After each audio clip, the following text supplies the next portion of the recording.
সন্ধ্যাবেলায় আমাদের বঙ্গদেশেই একটি চল ছিল, সেটা হচ্ছে তুলসী তলায় প্রদীপ দেওয়া এবং শঙ্খ বাজানো।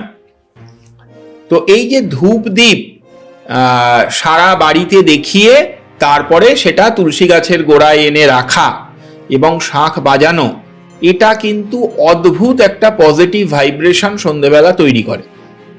আপনি ভেবে দেখুন, সন্ধ্যাকালকে আমাদের এরকম পুরাণে বর্ণনা আছে যে সন্ধ্যাকালে রুদ্রগণ যারা উগ্র মূর্তি, এই রুদ্রগণ সন্ধ্যাকালে পৃথিবী পরিভ্রমণ করতে বের হয়। এই সময়ে এই আধ্যাত্মিক কর্ম বা এই রিচুয়ালগুলো আমাদেরকে কিন্তু যে কোনো প্রকার নেগেটিভ এনার্জি থেকে রক্ষা করে।